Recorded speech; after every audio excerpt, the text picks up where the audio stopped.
Imagina que te despiertas en medio de la noche, un instante suspendido entre la inconsciencia del sueño y la plena lucidez. Tu cuerpo está inmóvil, pero tu mente ya está activa. Hay una sensación extraña en el pecho, una presión que no es dolor físico, ni tristeza concreta. Fue el punto de partida de filósofos que no buscaban respuestas cómodas ni dogmas reconfortantes. Lo que buscaban eran verdades crudas, sin adornos, por más difíciles que fueran de aceptar. No predicaban la fe en un poder superior, sino la conciencia total de la propia existencia y la responsabilidad que conlleva, sino en los cafés llenos de humo en cuartos de hotel, fríos y pequeños entre manuscritos inacabados y pensamientos ineludibles que no daban tregua. Es un viaje a una vida donde nada tenía un sentido inherente,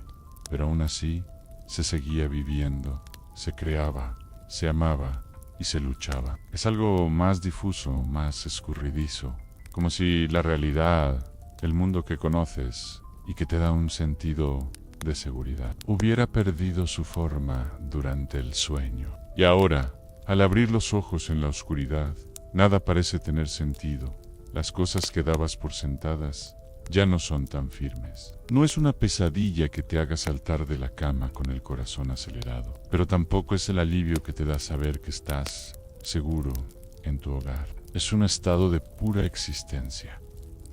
Solo estás ahí, presente, consciente, como si algo te mirara desde dentro. Un observador silencioso que cuestiona cada certeza, cada creencia que te has construido. Es una pregunta, sin palabras. ¿Quién soy? ¿Qué hago aquí? Ellos no prometían consuelo, no ofrecían una guía espiritual, ni un camino fácil hacia la felicidad. Lo que ofrecían era claridad, y para lograrla, para comprender la condición humana, había que tener el valor de mirar de frente al abismo de lo absurdo y la libertad. Había que aceptar la falta de un propósito predefinido y crear el propio. Esa sensación, esa angustia existencial o esa náusea, como la llamaron algunos, fue el alimento diario de muchos pensadores durante el turbulento siglo XX.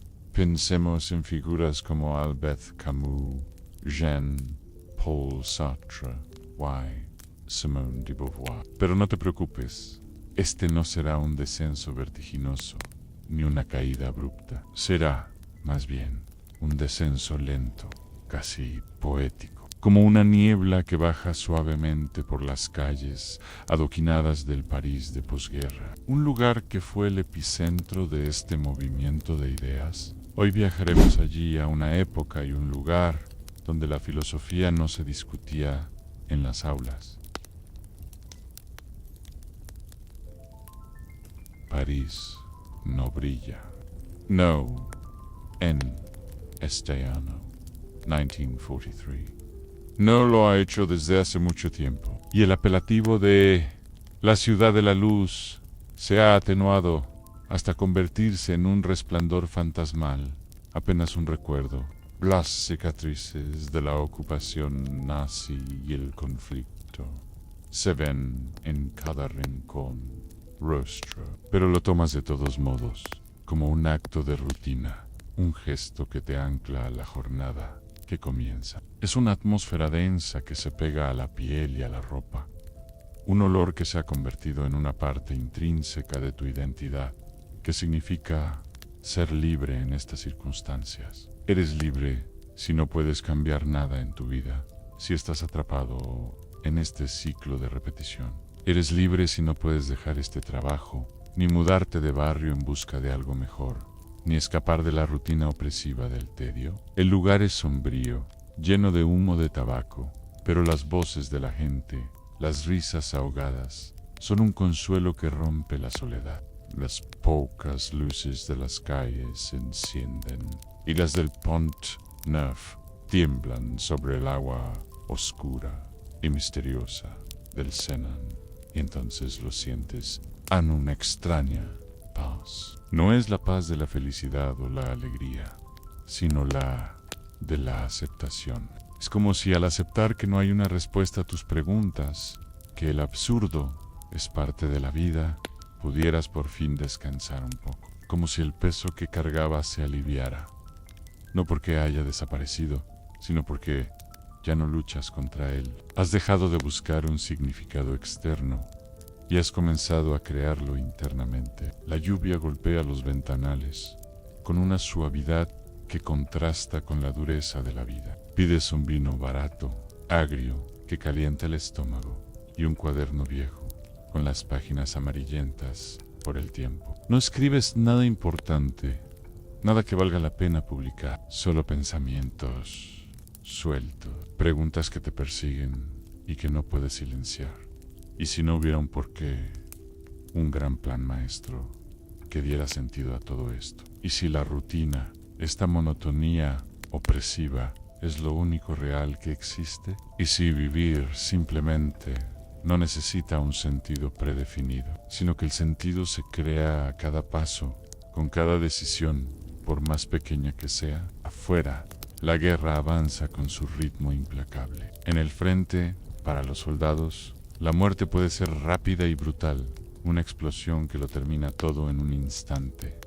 Solo buscaban soportar el peso de existir con dignidad, aceptar la libertad y la responsabilidad de crear un significado en un mundo que no lo tiene. Y aunque a los ojos de otros eso pareciera poco, era suficiente. Era de hecho el punto de partida de una nueva forma de pensar, una que reconocía la soledad inherente de la existencia, pero que encontraba en esa misma soledad la fuente de su fuerza. La filosofía existencialista no fue un capricho de intelectuales en salones elegantes, sino una respuesta vital y urgente a la realidad de una época de crisis. Fue una filosofía nacida en la oscuridad, en el aburrimiento, en la angustia de un mundo sin certeza. Y su mensaje, al final, no era uno de desesperanza, sino de valentía,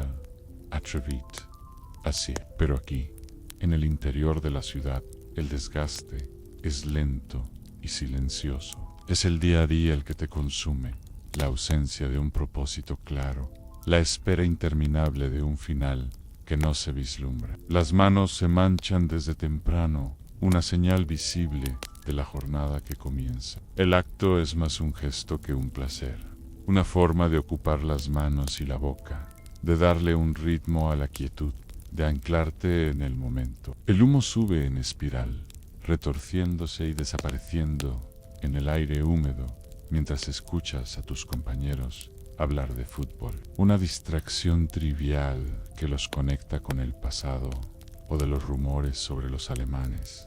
Noticias que nadie puede confirmar ni desmentir, solo alimentar con miedo y especulación. Tú no hablas mucho, observas. La señora del segundo piso sale a la misma hora cada día a comprar pan.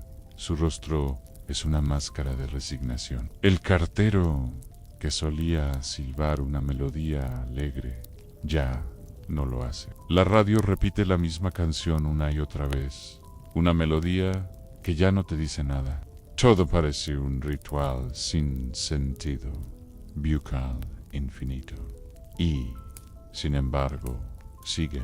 La vida sigue. ¿Y tú? Como todos los días, te pones frente al rodillo de la imprenta, el corazón palpitante de la máquina. Con un movimiento mecánico y sin emoción, alimentas las hojas una y otra vez. Se imprimen frases ajenas, páginas que no has escrito, sentencias de otros que se reproducen sin cesar. Tu cuerpo trabaja, repite, se mueve al ritmo de la máquina. Paroutiment, tu verdadero ser, divaga, se escapa hacia preguntas más grandes que el tedio de la jornada. Mientras lo haces, hojeas el periódico. Los titulares ya no sorprenden a nadie. Las noticias de los frentes de batalla, las listas de fallecidos, los anuncios de nuevas restricciones y el control cada vez más estricto. Todo se lee con una indiferencia adquirida, una capa protectora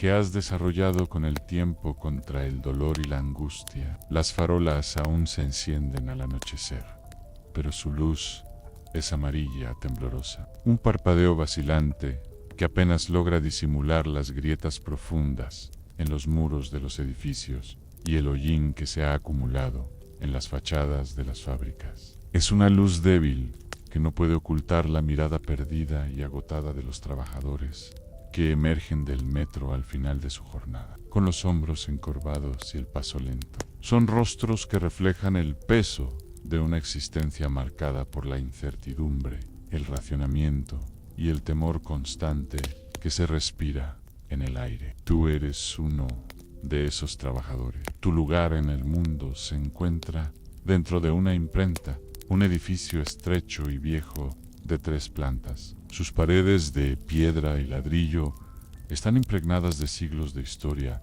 y más recientemente de la melancolía de la guerra.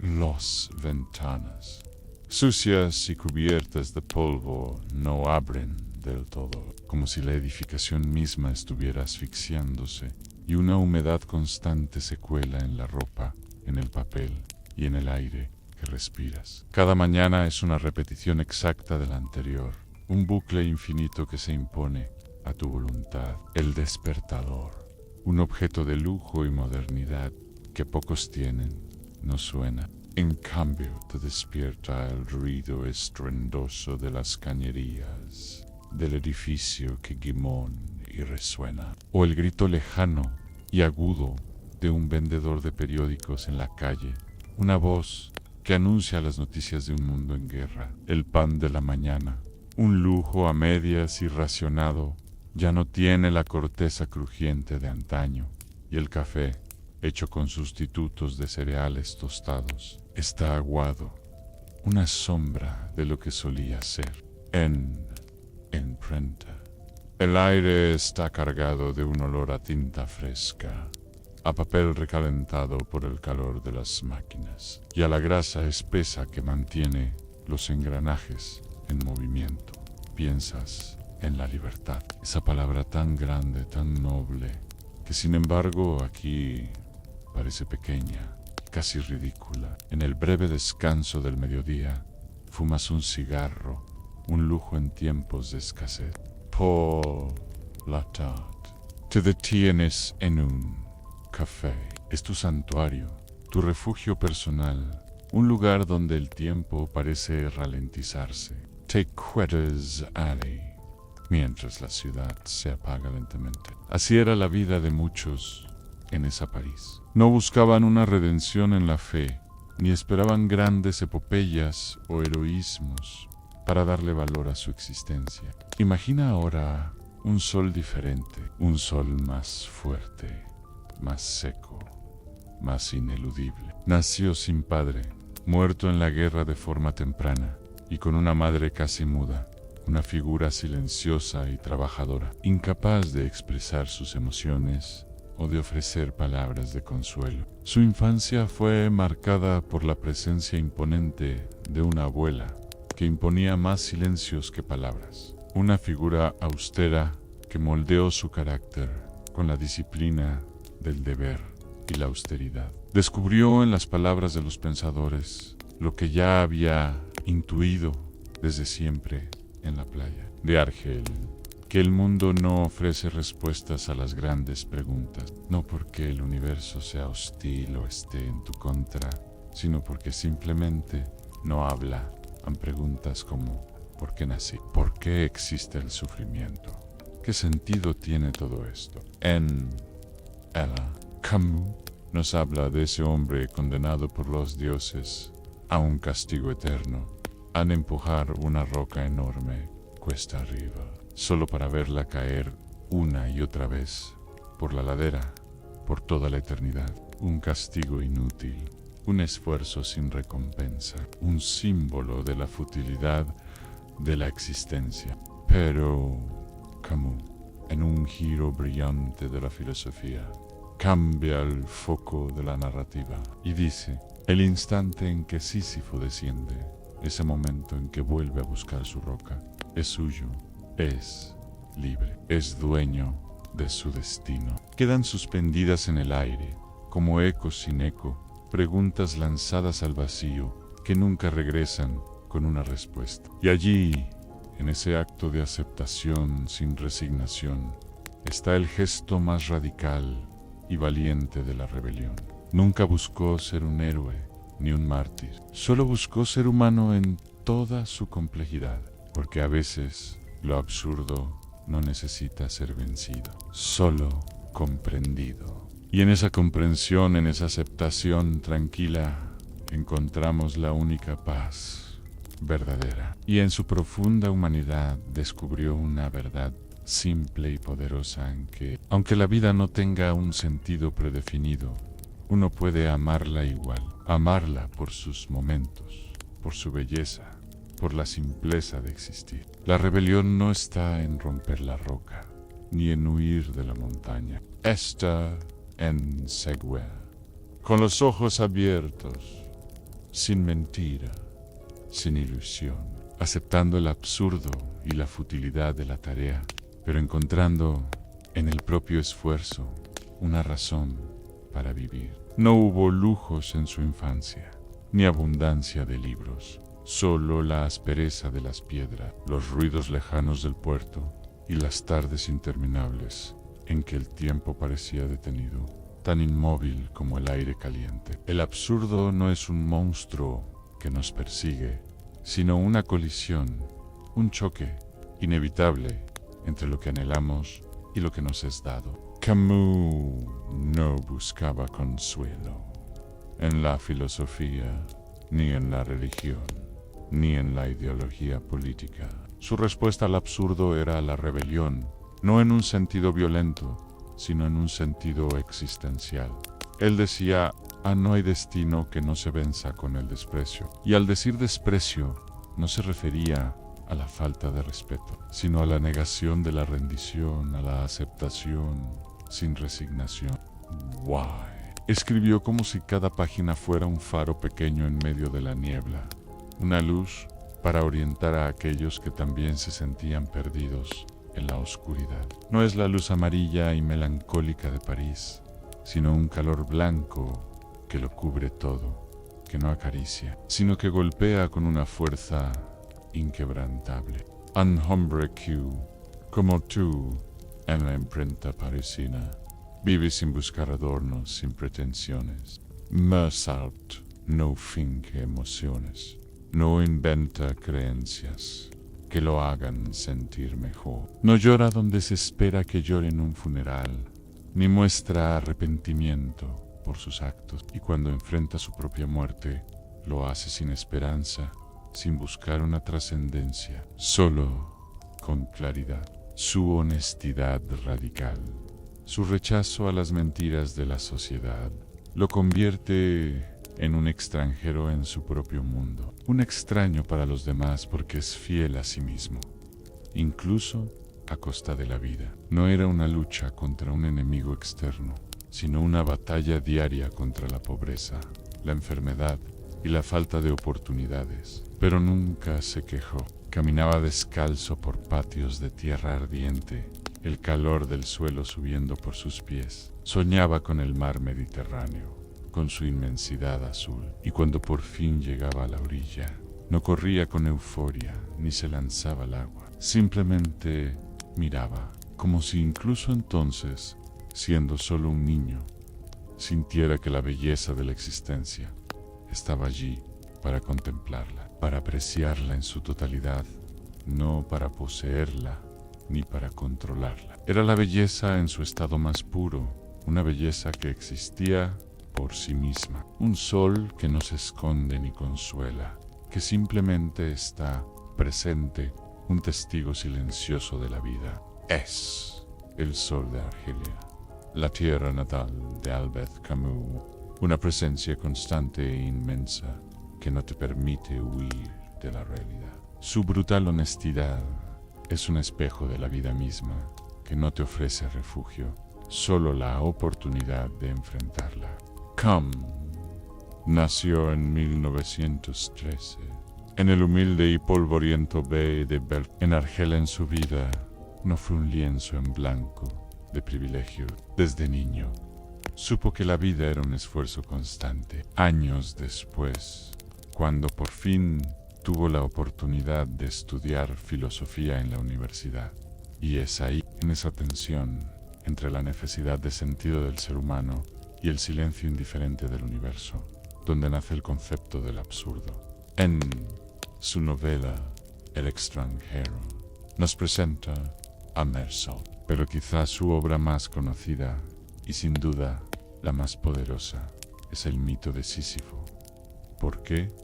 Porque lo acepta, porque aún sabiendo que no hay victoria al final de la jornada, elige seguir. Camus murió joven en un accidente de coche. Llevaba consigo un manuscrito inacabado, una novela más. Otro intento de iluminar el absurdo con palabras simples y profundas. Como se ama una tarde de sol en Argelia o una copa de vino frente al Sena. Cierra los ojos por un momento. Deja que el mundo exterior se desvanezca, que los ruidos del día se apaguen, que las luces de la ciudad se diluyan en la penumbra. Y sobre el cuaderno, una mano quieta, tu mano. Sostienes una pluma que parece dudar tanto como tú.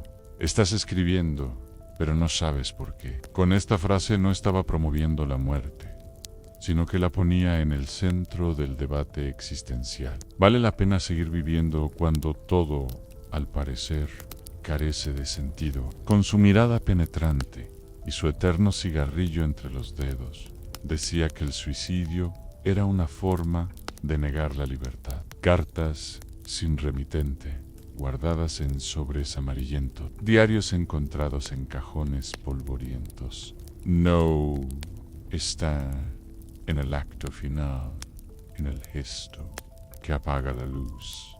Está en la vida, no una rebeldía violenta, con puños en alto y proclamas heroicas, sino una rebeldía silenciosa, cotidiana, hecha de pequeños gestos. No como un grito, sino como un susurro. No con banderas en alto, sino con pasos pequeños, dignos, persistentes. Cada día que eliges seguir, estás diciendo algo.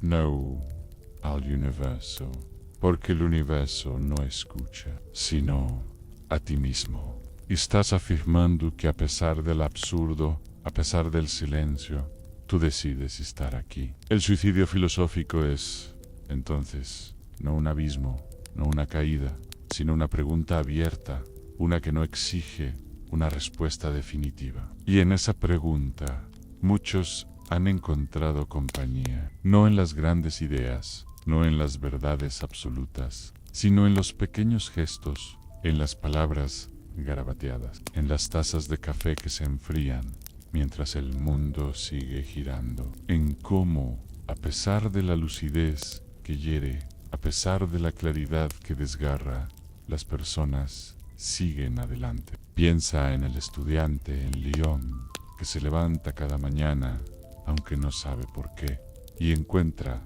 en ese acto simple una razón suficiente. Piensa en la camarera en Marsella, que escribe cartas que nadie lee, pero que sigue amando, llorando, cuidando, porque el amor y el cuidado no necesitan un propósito para existir. Ellos no encontraron un sentido universal, no encontraron una razón que explique todo, pero encontraron algo, un motivo. No para celebrar, no para ser felices, pero sí para seguir. No lo hacen por una esperanza ciega, no lo hacen por una fe en algo que no ven, pero la pluma se mueve, la tinta deja su huella en el papel, y ese acto, por pequeño que sea, es una elección, es un gesto de resistencia contra el silencio del universo. El absurdo no es una condena, es una invitación a vivir, a pesar de todo, a escribir, aunque no haya respuestas, a levantarte, aunque el día no prometa nada. Cierra el cuaderno, apaga la lámpara, la lluvia sigue cayendo, y tú, de alguna manera, sigues. Lo hacen por algo más simple, más frágil, más humano. Es el aroma de una taza de café recién hecho, que por un momento llena el aire de algo cálido. Es el roce de una camisa limpia contra la piel, un recordatorio de que hoy es un día nuevo, aunque no sepas por qué. Es un libro subrayado en la página equivocada, con una frase que no entendiste, pero que igual marcaste, porque te hizo sentir algo. Es una canción en un idioma que no hablas, pero que te detienes a escuchar, porque de alguna manera te sostiene. Reflexiones escritas al margen de libros prestados, como si sus pensamientos fueran un susurro a un extraño. Un estudiante en Lyon escribió una vez en un cuaderno olvidado: cada mañana me digo que no tiene sentido levantarme, pero igual me levanto, y eso basta. En esa simple frase reside la esencia de la rebeldía existencial. Una rebeldía que no necesita banderas ni discursos, solo la voluntad de seguir. Una empleada de correos en Burdeos, durante su pausa para el almuerzo, garabateó en un trozo de papel en releo: la náusea en el almuerzo. No me ayuda a sentirme mejor, pero me hace sentir acompañada. Pi, en la obra de Sartre, encontró una voz que validaba su propia angustia, un eco de su soledad. Una camarera en Marsella, con las manos cansadas de llevar bandejas, escribió a un filósofo desconocido en una carta que nunca fue respondida: si nada tiene sentido, puedo amar igual, puedo llorar por mi madre, puedo cuidar a mi hijo. Nunca recibió respuesta, pero siguió escribiendo, buscando un eco para su pregunta, y siguió cuidando a su hijo, llorando por su madre, amando a pesar de todo. Para él, incluso el acto más pequeño de la vida cotidiana, encender un cigarrillo, pedir una copa de vino, dar un paso al frente, escribir una línea, era una afirmación, una elección consciente.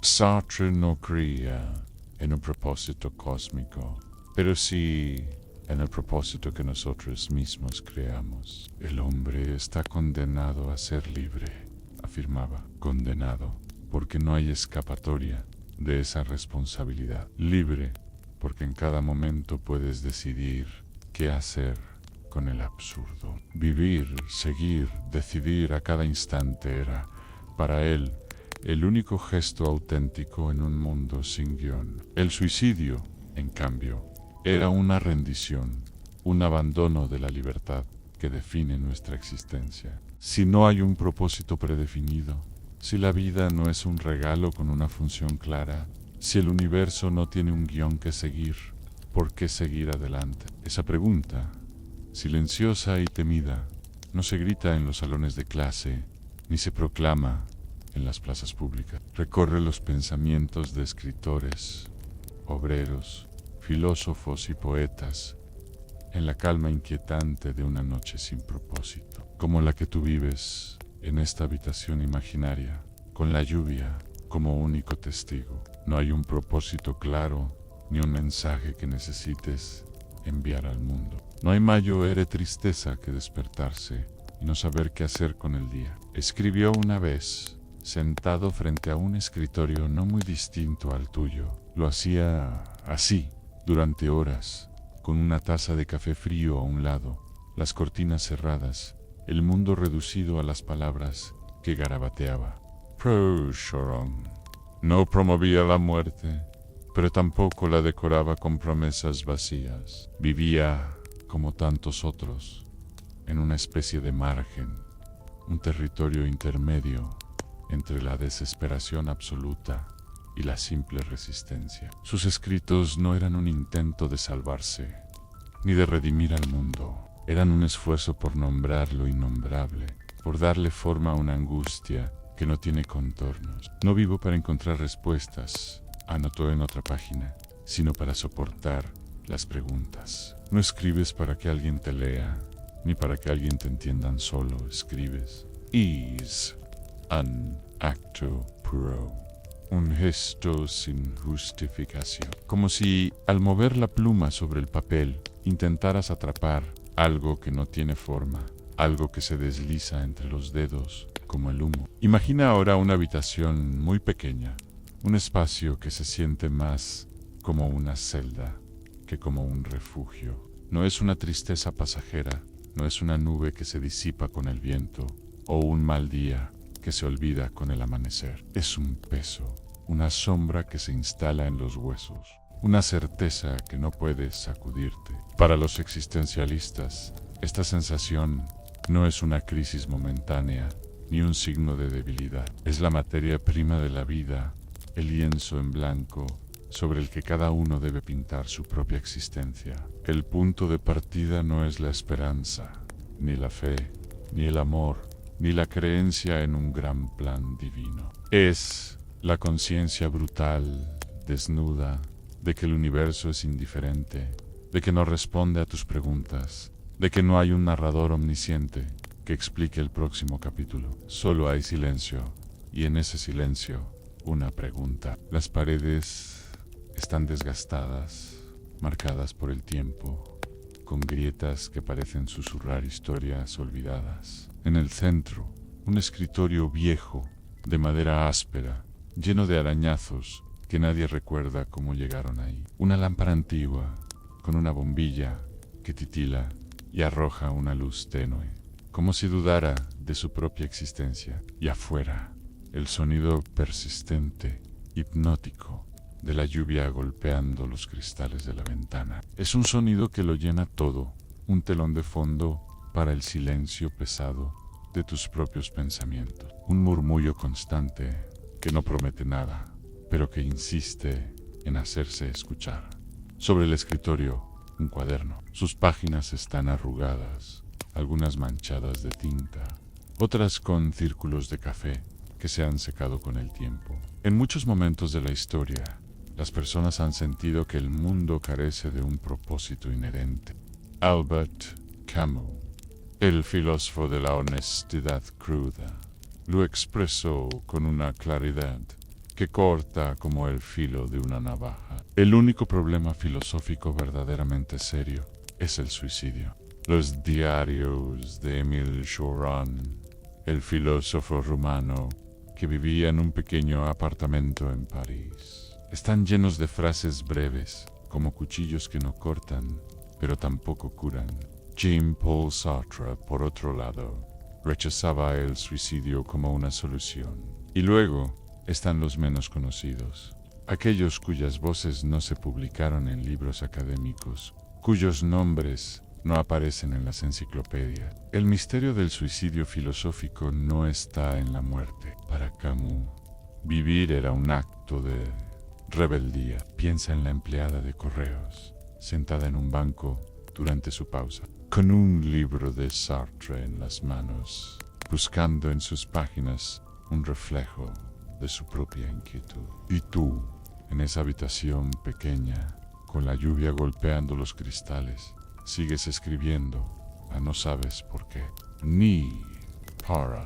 Imagina ahora que cae la tarde en París, esa hora dorada en la que el cielo se tiñe de un naranja suave y las sombras se alargan sobre los adoquines. Una brisa ligera, casi tímida, roza las mesas al aire libre de un café en el barrio latino, donde el aire huele a pan recién horneado, a tabaco y a nostalgia. Es un lugar donde el tiempo se detiene, donde las conversaciones se convierten en filosofía y los silencios están cargados de significado. Solo hay preguntas formuladas entre sorbos de vino tinto, reflexiones que se deslizan como el humo de un cigarrillo entre las paredes del local, impregnándose en las cortinas y en las memorias de quienes pasan por allí. Cada mesa es un pequeño escenario donde se representa el drama de la existencia, donde las ideas se mezclan con el aroma del café y el murmullo de las voces.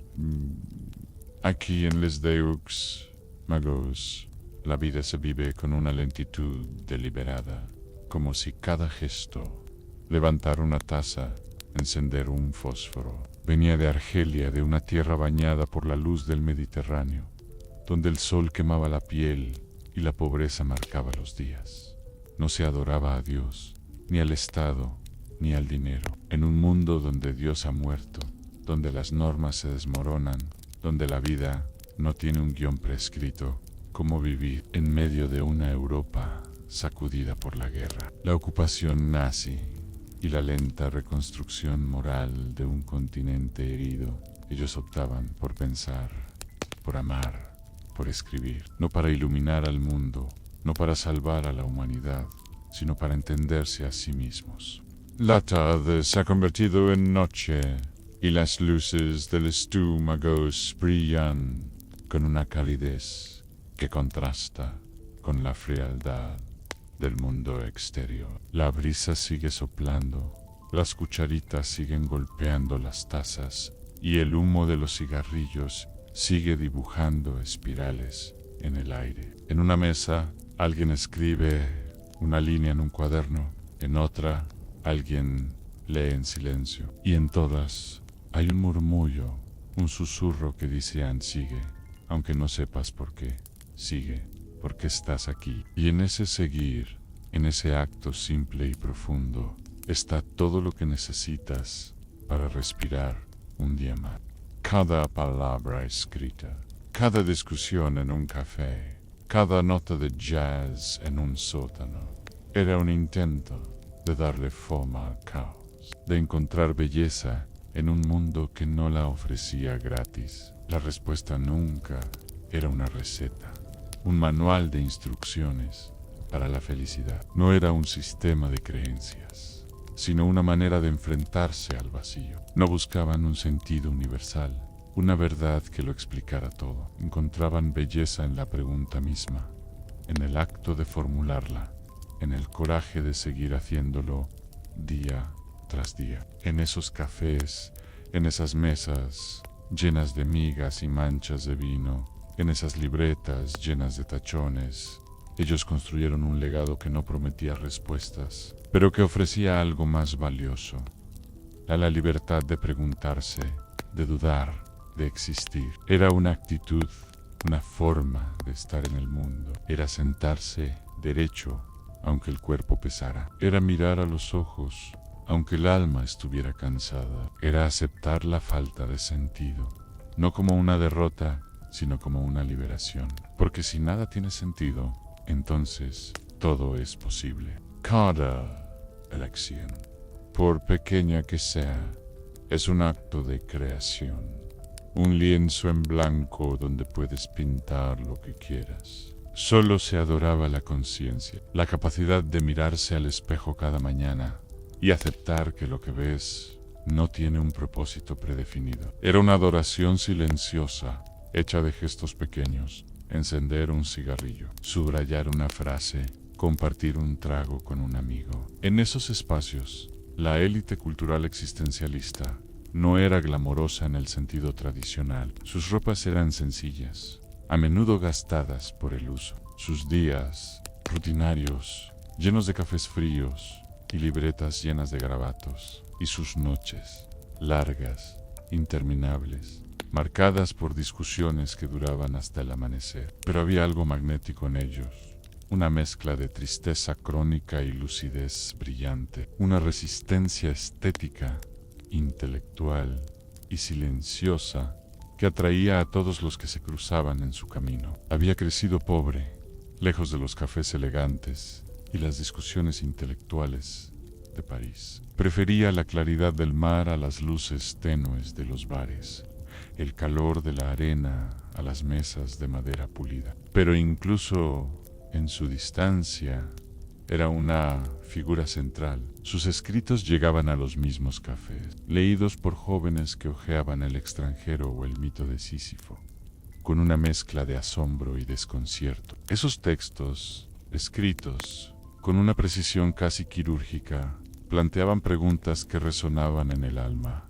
¿Vale la pena vivir si nada tiene sentido? ¿Es posible encontrar belleza en un mundo que no promete nada? Para aquellos jóvenes sentados en las mesas de Les Dumagos o del Café de Florey, las palabras de Camus eran un faro en la niebla, una guía para quienes aún no sabían si seguir viviendo era una opción legítima. Mirar por la ventana fuera una declaración de intenciones, una forma de decir: Ana, estoy aquí, a pesar de todo.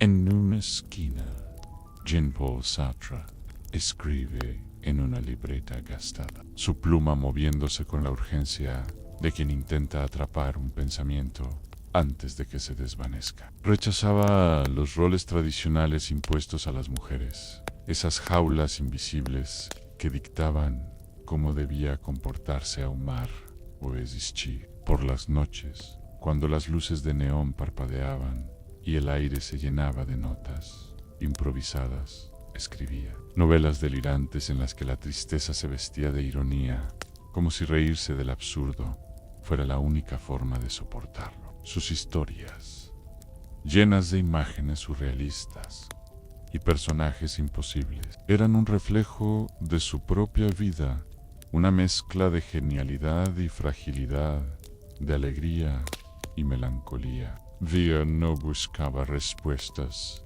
solo maneras de hacer que el sinsentido fuera habitable, incluso bello. Amaba con libertad, no como un acto de rebeldía, sino como una afirmación de su derecho a ser. Escribía con una lucidez que aún hoy incomoda, que obliga a mirar de frente las verdades que preferiríamos ignorar. Su presencia era como la de una brisa que despeina, sutil pero imposible de ignorar. Una fuerza que transformaba el aire a su alrededor sin necesidad de alzar la voz. Ella y Sartre no eran una pareja convencional. Vivían separados, en apartamentos pequeños y desordenados, pero estaban unidos por un pacto en ser libres y nunca mentirse. Amaban a otros, compartían amantes, leían juntos, discutían sin gritar. Creaban más que una vida, un laboratorio de la existencia. Un espacio donde cada decisión era un experimento, cada conversación un paso hacia la comprensión de lo que significa ser humano. A su lado, Simone de Beauvoir leí con atención, sus ojos recorriendo las páginas con una intensidad que parece desentrañar no solo las palabras, sino el mundo entero. En la mesa de al lado, un joven apaga su cigarrillo en un cenicero lleno y observa en silencio, como si intentara descifrar el significado de su propia presencia en ese lugar. Aquí, el vacío existencial no es un peso insoportable, sino un compañero de mesa. Se transforma en conversación, en preguntas que no buscan respuestas definitivas, solo el eco de otras preguntas. Hay murmullos suaves, como un susurro colectivo que no pretende imponerse, solo existir. Tazas de porcelana tibia reposan sobre manteles gastados, y el golpeteo constante de cucharitas removiendo azúcar crea una melodía discreta, un ritmo que acompaña el lento fluir de las horas. Aquí, en este rincón de la ciudad, la desesperación no grita, habla bajo, con calma, como si tuviera todo el tiempo del mundo. Vive lentamente, saboreando cada sorbo de un café amargo, y fuma cigarrillos gauloises, dejando que el humo se enrede en el aire, como si la vida misma fuera una larga pausa entre cafés, un intervalo suspendido entre el pasado y un futuro que nadie se atreve a imaginar. Nos encontramos en L'Estómagos, un café tan impregnado de historia que las ideas parecen flotar en el aire, atrapadas entre las paredes de madera oscura y los espejos empañados. No hay prisas en este café, no hay respuestas fáciles. Simone de Beauvoir no se contentaba con pensar, vivía su filosofía con una intensidad que desafiaba las convenciones de su tiempo. No muy lejos de ellos, en los clubes de jazz de Saint-Germain-des-Prés, Boris Vian tocaba la trompeta con una pasión que parecía desafiar la gravedad del mundo. Albert Camus, por su parte, no se sentía completamente parte de este grupo. Estos lugares, cafés, buhardillas, librerías, sótanos llenos de humo, eran los templos modernos del sinsentido. Cada discusión en estos cafés parecía girar en torno a la misma pregunta. ¿Qué hacemos con esta libertad absoluta. Así vivían, rodeados de libros, con páginas dobladas, de amores intermitentes que ardían con la intensidad de una llama breve, de noches en vela que se alargaban hasta que el sol despuntaba sobre los tejados de París. Al final, el existencialismo en la élite cultural fue menos una filosofía formal y más una forma de respirar pausada, profunda, sin garantías. Imagina, entonces, que sigues en ese café. Imagina que ya no estás en París, que has dejado atrás los cafés llenos de humo, las mesas abarrotadas de libretas y las voces que debatían el sentido de la vida. Ahora estás en tu propia habitación, un espacio que es solo tuyo, donde la luz es tenue, apenas un resplandor que acaricia las paredes. El único sonido es el leve murmullo de tu respiración, un ritmo pausado que llena el silencio. Afuera, el mundo sigue su curso, pero aquí, en este instante, todo se reduce a este momento, a este espacio, a ti. El día fue largo, agotador, lleno de preguntas que se enredan como nudos imposibles de deshacer. Si al final del día no logras construir nada, si solo respiras, si solo sobrevives, eso también está bien. Vivir es ya una forma de rebeldía, un acto de desafío contra la indiferencia del universo.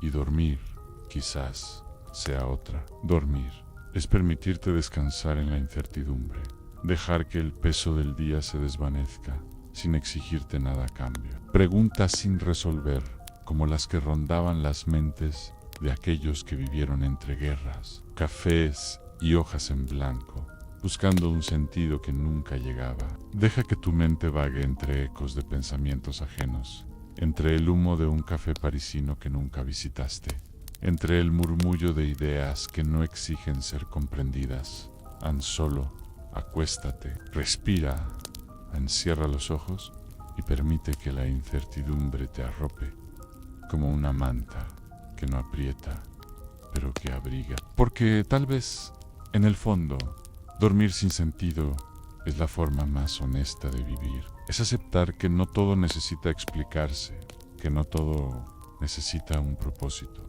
Es suficiente con estar aquí, con respirar, con dejar que el mundo siga girando mientras tú, por un momento, descansas. La libertad puede parecer un vacío, un abismo que da vértigo, pero también es un lienzo en blanco, una hoja nueva, un mañana que no espera nada y, por eso mismo, lo permite todo. Recuerda a Camus, sentado bajo la luz polvorienta de Argelia, escribiendo palabras que parecían desafiar al sol mismo. Recuerda a Simone de Beauvoir, con el ceño fruncido, leyendo con una intensidad que transformaba cada página en una declaración de existencia. Recuerda al joven anónimo en un café parisino, apagando su cigarrillo en silencio, mirando el cenicero lleno, mientras se preguntaba si valía la pena levantarse al día siguiente. Todos ellos, con sus dudas, sus miedos, sus pequeños gestos de resistencia, vivían en un mundo donde el sentido no se entrega, se construye. Y tú, en esta habitación, eres parte de esa misma historia. No hay reglas, no hay guión, solo la posibilidad infinita de decidir qué hacer con el próximo aliento, con el próximo paso. Sartre, con su pluma incansable, decía que estamos condenados a ser libres, que la libertad es una carga que no podemos eludir. Camus, con su mirada fija en el horizonte de Argelia, decía que el mundo es indiferente, que no nos ofrece respuestas, pero que en esa indiferencia radica nuestro poder. Porque si el universo no impone un significado, entonces nosotros somos libres de crearlo o de no crearlo, de simplemente estar. Esa idea, quizás, ha comenzado a sentarse suavemente en un rincón de tu mente, en que no encontrar sentido no es el fin, sino el principio. Recuerda la imprenta mal iluminada, el olor a tinta y papel que impregnaba el aire. No necesitas construir grandes castillos de significado. No necesitas respuestas definitivas. Así que esta noche no busques respuestas. No intentes descifrar el enigma de la existencia.